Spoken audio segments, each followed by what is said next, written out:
Sveiki, bičiuliai, tai kaip įprasta noriu pasidalinti su jumis, į ką atkreipdėmėsi ateinančią savaitę. Taigi pradėsim nuo pirmadienio. Pirmadienį kažką tai esat suplanavę svarbesnio, tai geriau tai padaryti iki 12 valandos 10 minučių, nes po to prasideda nepalankus dienos laikas, 29 mėnulio diena ir tokiu atveju visada ten per tą dieną nerekomenduojama pradėti kažko tai svarbaus. Tiesiog dėl to, kad gali būti rezultatas netoks, kokio tikėjomės, kokio norėjom. Vėlgi tai nereiškia, kad tai bus tikrai taip kiekvienam, bet tiesiog tokios tendencijos ir atkreipiam į tai dėmesį.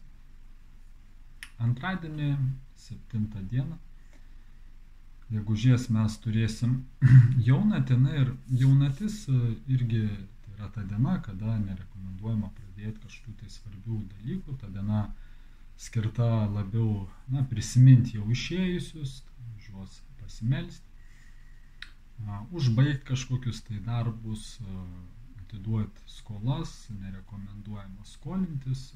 Ir ta diena irgi gali būti kažkokios tai labiau negatyvios emocijos, tai stengtis nuo jų susilaikyti, būti aplinkoje, jeigu įmanoma tokia, kuri ramesnė, bendrauti su tai žmonėm, kurie jūs labiau įkvepia, nuramina. Ir tiesiog tą dieną vertėtų praleisti kiek įmanoma, sakykime, ramesnėje aplinkoje. Toliau trečiadienis, ketvirtadienis bus dienos tiek gegužės 8-9, tokios labiau skirtos kaip įprastai, kasdieniai veiklai. Ir penktadienis, gegužės 10, pagal Vedų astrologiją, ta diena vadinasi Akšaja Triti. Jinai būna kartą metuose ir jinai visur taip eskaluojama kaip pati palankiausia diena metuose.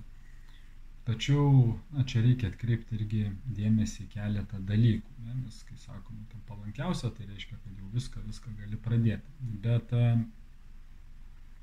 ta dienas, reiškia, prastai tai Saulė ir Mėnulis būna palankiuose padėtyse ir šiais metais kaip ir bus, bet vis tiek ten Saulės planeta turės įtaką iš Saturno planetos.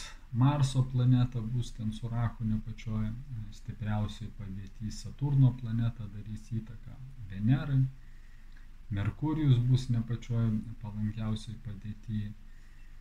Tai va, todėl, sakykime, ta diena vėlgi kaip ten, kur galbūt išgirstumėt ar perskaitytumėt, kad ten ypatingai, tai būna ne kiekvienais metais, kada planetos būna visos palankiuose padėtyse ir kada tu ten jau tikrai gali pradėti kažką svarbaus, todėl kažkokie ypatingai svarbus pokalbiai, santuoka, vaikų pradėjimas, kažkokie tai reikalai su nekilnojamu turtu, sakykime, tai ne pati palankiausia diena būtent tokiem reikalam. Ši diena būtų labai palanki aukoti kažkokiem tai kilniem, dvasiniam tikslam, dvasinę praktiką užsiimti. Reiškia, tokie rezultatai, kurie duoda amžiną rezultatą, sakykime.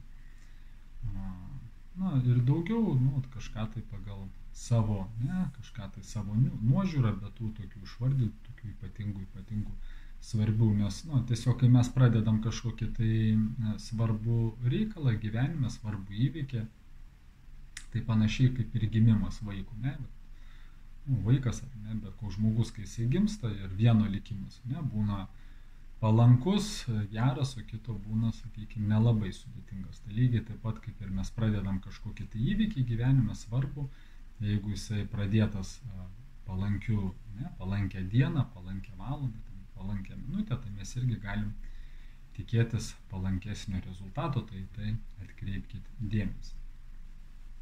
Ir šeštadienis, gegužės 11, išeina irgi 4 mėnulio diena, bus tokia kaip ne kažkokiem tai irgi rekomenduojami, nes svarbių aktyvių darbų gali būti konfliktai, būkite irgi dėmesingesni, priimdami kažkokius tai svarbesnius sprendimus. Tinka kaip askezėm, kažkokiom, tai šeštadienis, galbūt kažką tai padaryti dėl savo kūno, dėl savo proto. Ir sekmadienis irgi šią savaitę, gegužės 12, kažkuom tai neišsiskiria, reiškia irgi tokiem kaip labiau kasdieniam darbam. Tai kol kas šią savaitę dar tokių svarbių planetų susijungimų kažkokių tai nėra, o sakykime jau dar kitą savaitę pasidalinsiu, ką ten labiau vertėtų atkreipti dėmesį. Tai va, bičiuli, būtų tiek. Linkiu, kad jums ši savaitė praeitų sklandžiai, prasmingai. Dėkuoju už jūsų dėmesį, dėkuoju, kad klausėte ir sakau iki pasimatymo kituose video.